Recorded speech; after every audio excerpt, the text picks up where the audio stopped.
Hello everyone, আসসালামু আলাইকুম। আজকের পর্বে আমি আপনাদের জন্য নিয়ে এসেছি ঝরঝরে সাদা পোলাও রেসিপি। এই পোলাওটা আমি সহজভাবে তৈরি করে দেখিয়েছি, কারণ সবাই এখানে পোলাওটা তৈরি করতে পারলেও যারা নতুন আছেন তাদের জন্য আশা করি আজকের রেসিপিটা উপকারে আসবে।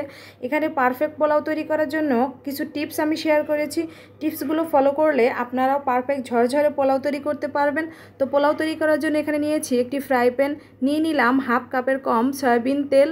তো এখন আমি দিয়ে দিব গরম মশলা, নিয়েছি দারচিনি, এলাচ, গোলমরিচ, তেজপাতা। তো মশলাটাকে ভালো করে ভেজে নিব। তো ভাজার পর এখানে দিয়ে দিব হাফ কেজি চিনি গুঁড়া পোলার চাল। তো চালটাকে আমি ভালো করে ভেজে নিব। এই পর্যায়ে দিয়ে দিব ফুটন্ত গরম পানি। এখানে আমি হাফ কেজি চালের জন্য 1 কেজি পরিমাণ পানি ব্যবহার করেছি। আপনারা যে পরিমাণ চাল নেবেন তার ডাবল পরিমাণ পানি দিয়ে দিবেন, আর অবশ্যই চেষ্টা করবেন গরম পানিটা ব্যবহার করার জন্য। তো এই পর্যায়ে দিয়ে দিব স্বাদ মতো লবণ, দিব গুঁড়া দুধ 2 চা চামচ। আপনারা চাইলে এখানে লিকুইড দুধটা ইউজ করতে পারবেন, তবে লিকুইড দুধটা দেওয়ার ক্ষেত্রে পানি পরিমাণটা অবশ্যই কমিয়ে দিবেন। দিয়ে দিব লেবুর রস। লেবুর রসটা দিলে কি হবে, পোলাওটা অনেক ঝরঝরে হবে। তো দিয়ে মিক্সড করে নিব।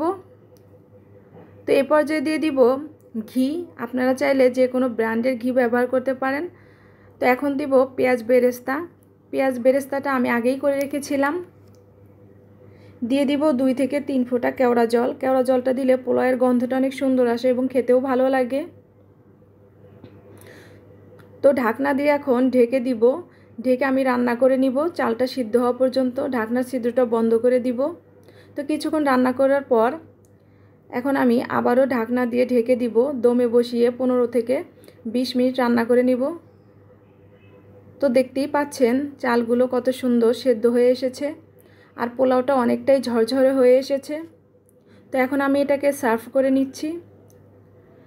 তো সার্ভ করে নেওয়ার পর দেখুন পোলাওটা অনেক সুন্দর হয়েছে এবং ঝরঝরে হয়েছে। আপনারা চাইলে যে কোনো অনুষ্ঠানে, বিয়েবাড়ি কিংবা জন্মদিনে এভাবে পোলাও রান্না করতে পারেন, সবারই ভালো লাগবে।